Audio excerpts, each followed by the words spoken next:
Folks, what a first season we've had here at Curzon Ashton. A completely unexpected promotion. And as a little celebration, I finally had a shave. Feels so good to finally feel my face again after so long. But now we have the big business of getting our transfers sorted for the new season in the National League.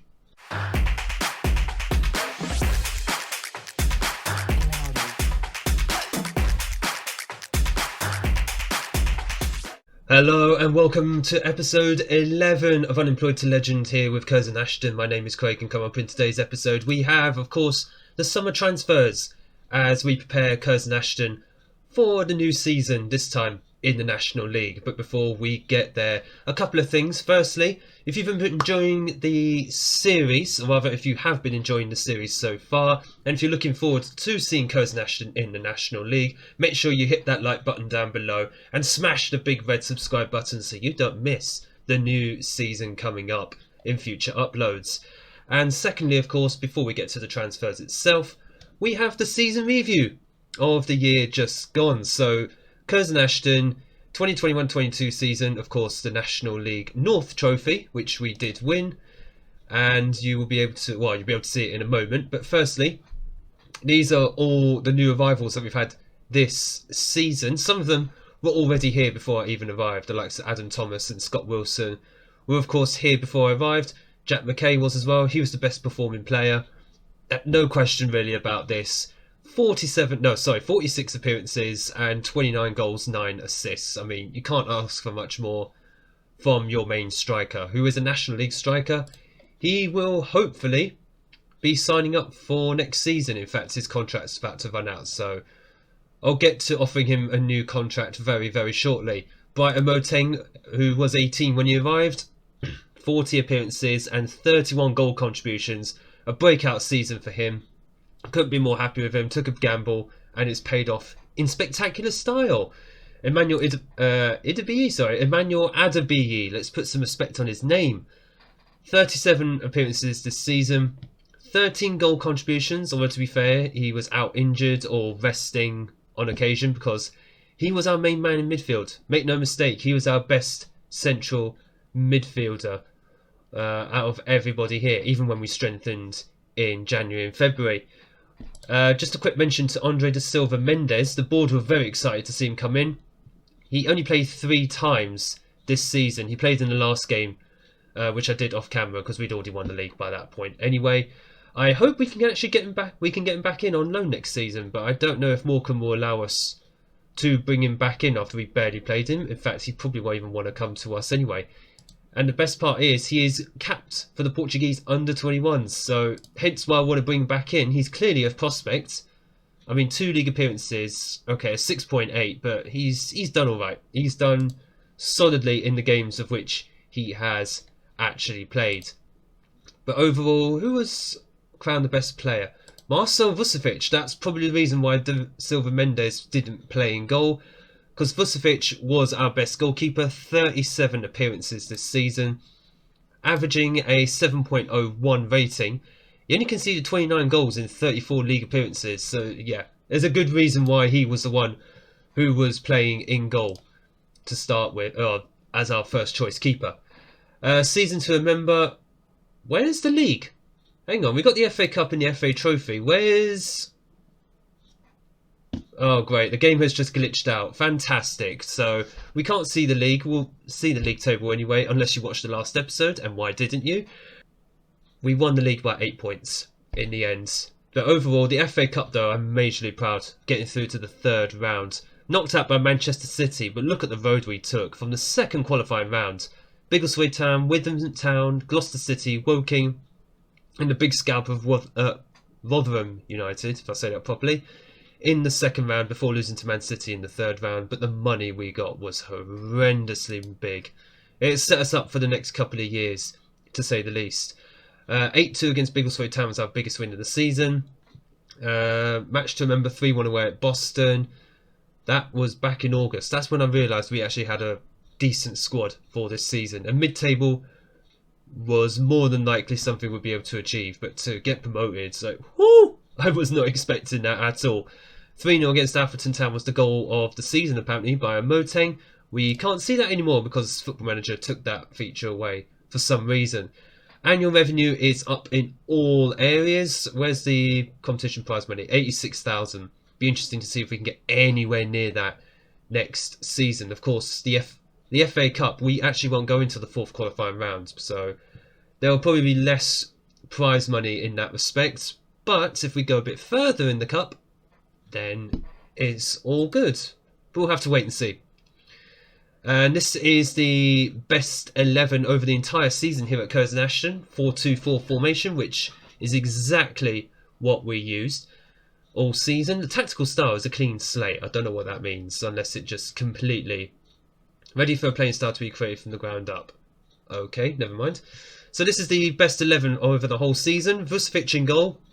Matty Waters at left back. I completely agree with that. Collins and Wilson in central defence with Latty Fairweather at right back. I hope to bring this man back in on loan from Burton.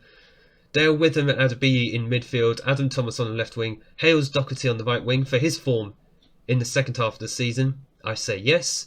And Amoteng and McKay as the strike partnership, which is absolutely fantastic. As you can see, Jack McKay 29 goals, Amoteng 18. Adam Thomas in the end finished on 14, although most of those were in the cup competitions when he wasn't injured. Accolades wise, fans player of the season, Jack McKay. Young player of the season, Scott Wilson. More on Scott Wilson in a moment, because I don't know if he'll be here next season. Vasilevich was signing of the season. You know what, if it wasn't for Amoteng, I would have given it to Vasilevich, but for me, it's got to be Amoteng. He's signing of the season easily. Goal of the season was Amoteng, of course. And as we've seen, Jack McKay, top goal scorer, 29 goals. Amoteng, 13 assists. Scott Wilson, player of the match, 7 times. And Jack McKay was the best performing player, 7.4 average rating. Dale Witham, 81 passes completed in 90 minutes. Not bad for a ball-winning midfielder. And as you can see, the records themselves, if you want to have a look at those, just quickly pause the video and have a look. Oldest player, Jem Cowickham, 33 years old. Yeah, I mean, I don't think he's going to be here next season, but, well, never say never. There is the league table itself, history in the making.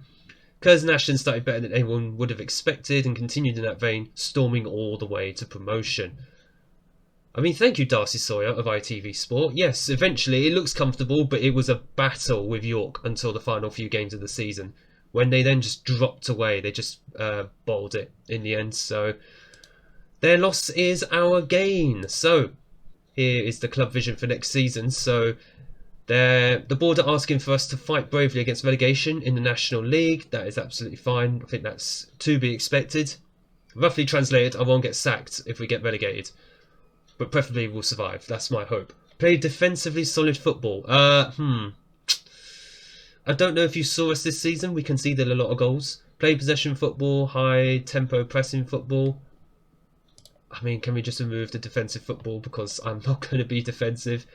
Over 5 years, they want us to become an established National League team. Alright, they just want me to keep that in. Fine. We shall continue with that, but I don't know how well I'm going to be defensively next season. So fight bravely against relegation next season. We still have no team leaders. Not great. Hopefully someone will step up for next season. I'm looking at the likes, not even Craig Mahon or Dominic Knowles, because I don't think they'll be here. I'm looking at the likes of Jack McKay, Adam Thomas to step up for next season. Let's see, team meeting. Right, so fight bravely against relegation. Where is that? We all know it's going to be tough for us next season. I'm probably going to go with this one. Okay. Right, so everyone is satisfied except for Scott Wilson. Well, Scott, you're not even going to be here next season, and we'll go into that in a moment. Yeah, so the action I wanted, yeah, because Scott's not going to be here. It's good that you trust us, but I think the squad will need strengthening. Yes, that's absolutely fine, but I didn't want to say that to your faces, because you might just go into the summer feeling very, very hurt. Promises, that's fine, we'll do that later. No, we won't. Your attempt to convince Wilson didn't go down that well. Who cares? Well, so you know what, I might as well go into it now. Where is he? Scott Wilson. I mentioned in the last episode. He's not happy because I didn't strengthen the right wing, which was a promise I made him when we gave him a new contract until the end of the season. He's now wanted by a host of clubs, National League and Football League clubs. and he does not want to sign a new contract, I don't believe. It's a shame. He was excellent for us this season. He's unhappy at the club, yep. So he's going to be out of contract in a month and a half, give or take. So may as well just say goodbye to him now, because he's not going to be staying with us next season. So we're going to have to strengthen as quickly as we can, especially at centre-back. Right, so the plan is thus. We're going to go right through to the 1st of July. I'm going to try and renew some contracts and see if we can get in some free transfers before the 1st of July.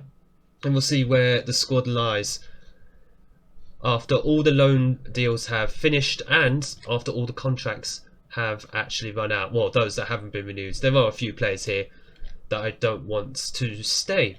And we've already got a few players signed up for next season. Emmanuel Adebayi signed up for another 2 years. Oh, Moteng's already signed up. Excellent. Hales Doherty, Michael Collins and Alex Kiwoma, the new signing. They're all signed up for next season, so that's fine. We've got 5 players in. Now it's just about getting a squad ready that's able to compete in the National League. Oh, before I go, I completely forgot, just in case you didn't see the very end of the last episode. I know people on YouTube have very low attention spans at times. But the budgets for this season, the board have given us just over 100,000 in transfer budget and 9,500 on the wage budget. We're currently spending 6,700, but it's going to go down to 4,500 when players' contracts expire. So roughly, I have about £5,000 to spend this summer. Probably a bit more when I adjust the budget, but I'm going to leave it like that for now. We'll just see how it actually goes. Projection-wise, it's actually looking less healthy than it was. £2 million in 2 years, but it's still looking a bit healthier compared to what we were actually looking at a year ago. So that FA Cup run really did come in handy for the club, and I'm very, very happy with that. Now, let's go and sort out this squad for the new season. It is now the 1st of July, and a lot has happened since you were last with me in the beginning of May. For starters, I have a new contract. Where is it? There we go. So new contracts. They actually gave me a pay increase from about, I think it was £525 to £650. So very, very happy, going up a league and now being well rewarded for it financially. So I'm very happy. It's only a 1-year contract, so he's hoping they give me a new one towards the end of the current season. But also, as well as that, I forgot to mention previously, I actually did my first coaching licence as well. The National C has been completed. I'm now currently studying for the National B, so in England terms that's effectively a level 2 that I'm studying for. But it's all going to be helping me increase these attributes and hopefully secure a better job later on. But that's, at the moment, that's not the reason for actually just getting the licence. That's the long-term aim. For now, I'm hoping to get a bit more influence over my players and also over the club as a whole, because the higher your reputation, the more that the players will respect you. And saying that, the players do respect me anyway. The managerial support is excellent. Ignore the fact it's gone down a little bit. That's because we got a few new players in. I say a few new players in. We've got about 3 so far. So let's just quickly go through them. Before I do that, actually, the one player has left, Luke Daly, our right winger. He never actually played for me last season. Actually, I say that. He played twice, apparently. But other than that, I don't think you ever saw him play. And there's probably a good reason for that. He didn't really do too much. But the players that we have got in will hopefully be a lot better. So first up, Harvey Godsmark Ford, who I actually brought in towards the end of the season. I just wanted to wait to formally introduce him until, well, 1st of July, which we're on now. 18-year-old English centre-back and right-back. Apparently right-back is his best position. He is going to be my centre-back. 3-star current ability, 5-star potential. He comes in really as a free agent. I thought he came in straight from Leicester, but apparently he was out for the whole season. So he's had 1 year of not playing, and now he's going to be stepping into the National League. So here's hoping he is good enough for this league, or apparently he is. He's a National League player, potential to be League 2, which is part of the reason we brought him in. And he comes in as one of our best centre-backs and best right-backs as well. I think it's also worth mentioning as well, as you could probably just see on the screen here, Thierry Lati Fairweather is coming back on loan from Burton. I renewed it. He did actually renew his contract at Burton Albion, so he's renewed it on a 1-year contract. Oh, actually, no. Oh, no, so it was a 2-year contract. Right, okay. So, thankfully, we've got him back for the season anyway. He is our best right back at the club, and safe to say he had a very good season last year. First games and 7.08 average rating across an entire season. I think it's safe to say that Lati Fairweather is going to be a pivotal part of my defence this season, hopefully. Another signing, Joe Mcglynn, signed on a free from Burnley. 19-year-old Scottish attacking striker, not attacking player, just a striker. Okay, that's all he can play. 3-star accountability, 5-star potential. Brought him in straight from Burnley. Actually, no. Did he have a year out, or was it just overwritten as a glitch in the game? Because it seems weird that these youngsters, they're leaving their clubs but then just having a year out of the game. That's a bit weird. Regardless, he comes in from Burnley. Another National League player with League 2 potential, hence why we've signed him up. He comes in as a nice little backup to Jack McKay and Bright Omoteng. Jack McKay we have offered a new contract to. In fact, he's accepted that new contract, along with many other players, thankfully. But he comes in as someone who can be a pressing forward or an advanced forward, even a poacher at a push or target. Actually, not even a target forward. He's 5'9". Ignore that. He's going to be everything else but the target forward.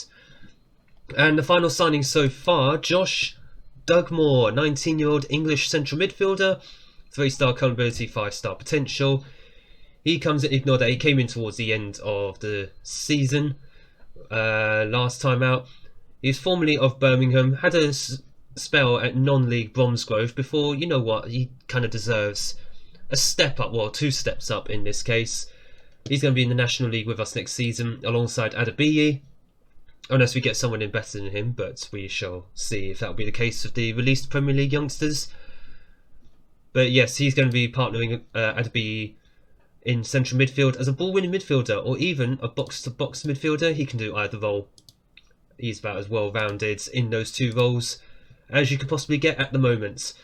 So as far as the plan for this month, of course, 1st of July, so we're going to be getting in a bunch of trials and hopefully bringing in several players of Premier League or former Premier League and Championship youngsters, and we've got a bit of money to do that as well. We've got, after a bit of fiddling with the budgets, we've got about £6,000 spare wage budget.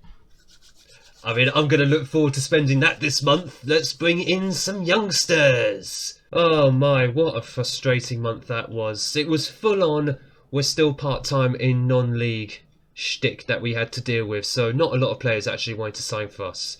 So a lot of the trial lists that we had ended up going to other non-league clubs, frustratingly, but they were professional, so there wasn't too much I could do about it. And that leads us actually quite nicely into a player that I mentioned who was going to leave, Scott Wilson. He left on the 1st of July at the end of his contract because he didn't want to sign a new one, so he went to Yeovil Town, also in the National League, which is frustrating because we're going to see him later on this season. Fantastic. Regardless though, we have managed to sign a few players, most of them in the last 10 days, as you can see, from the 20th onwards. But the first one we signed this month was on the 9th of July, Jean-Luc Leban, or Jean-Luc Leban. I don't know how you pronounce his name properly, but he is a 19-year-old Slovenian goalkeeper. As you can see, very good technically. Not sure physically, but he's going to be standing in goal as long as he can move. He says, and I've just noticed he's got 4 for agility. That's not great. But I mean, we just need to train him up a little bit on that, I think. But otherwise, a former Everton youngster, formerly playing in Poland as well, he'll be fine. League 2 standards, well, League 2 potential standards, may I add. He's going to be our backup goalkeeper. Vucevic will be starting the season in goal. Hopefully he turns into someone who is very, very good. So we'll keep an eye on him as the season progresses. Martin Swiderski, sorry. Again, another player who I don't know whose name how to pronounce. 19-year-old Slovakian central midfielder / left back. We'll come to that in a moment. 4-star accountability, 5-star potential. He's easily one of the best midfielders at the club.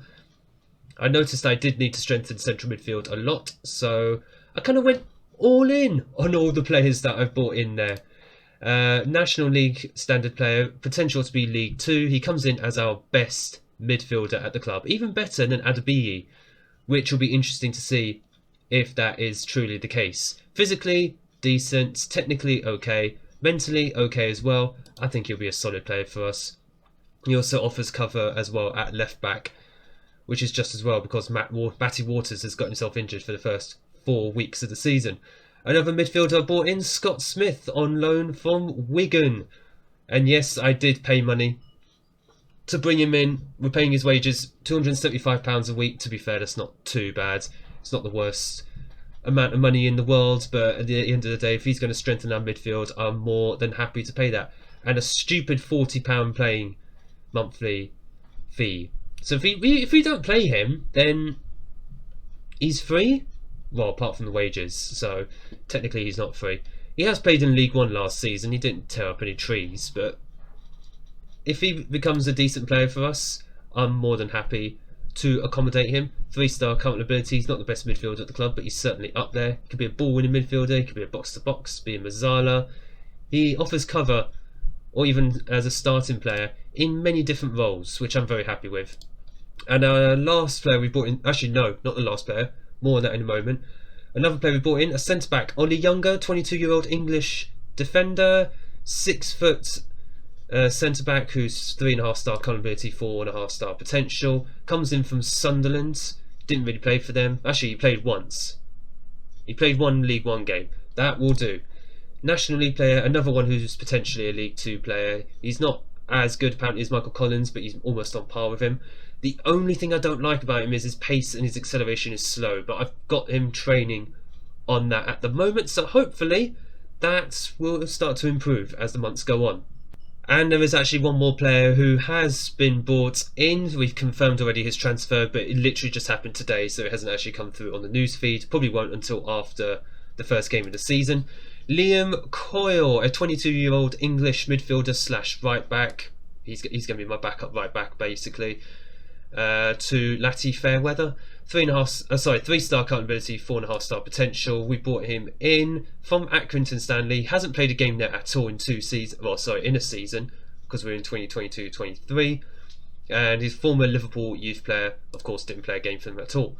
Another one who has League 2 potential experience. You can kind of see some of the players that we're going for here. Players with room to develop and grow, and hopefully help us grow as a club. Of course, long term, it depends if I'm still going to be here, unless I can find another job. But for now, and especially this season, I want to continue growing this club, and that means surviving in the National League. So those are the transfers that we've made so far, and with room to spare in the wage budget. 4,000 to spare, to be precise. In fact, 4.8k to spare. So there's a lot of room in the bank for us to be able to bring in any other players. Of course, I am looking to bring in some actual loan signings as well. How many loan signings have we got now? We have 2, so I can bring in another 3, which is perfect. And it's even more perfect to the fact we've got a new affiliate club, Huddersfield Town of the Championship. We did have Oldham as a senior affiliate, but they dropped down into the National League. So because we're in the same division as them, that that affiliate link has been terminated. So we've now got Huddersfield Town. Not only do they pay us £28,500 a year, we can also loan their players. So I'm currently scouting their players.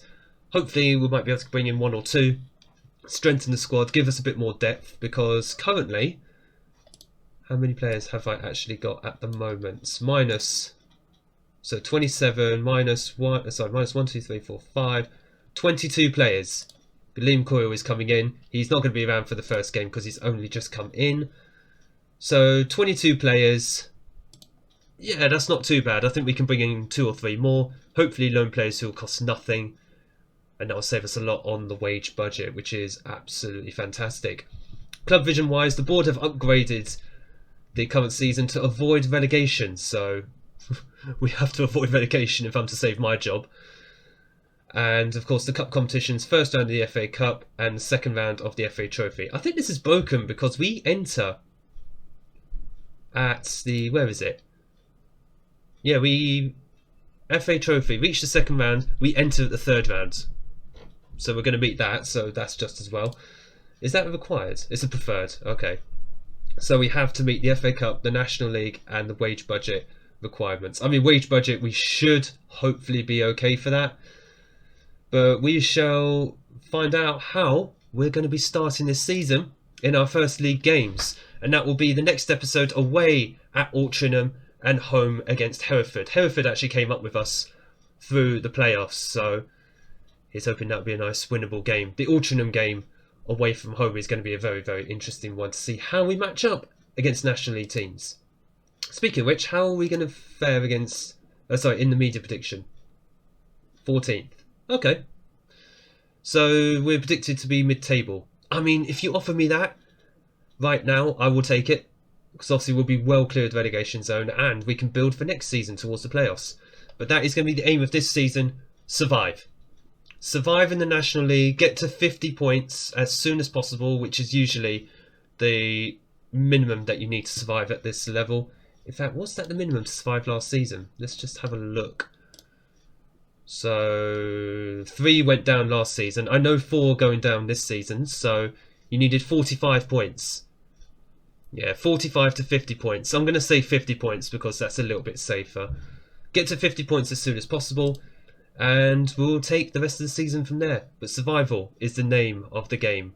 So here is hoping that the new transfers will work in our favour for this season. And if you're looking forward to the start of our first season in the National League and to the whole season in general, where we hopefully survive, make sure to hit the like button down below and smash the big red subscribe button so you don't miss a single upload of our first season in the National League.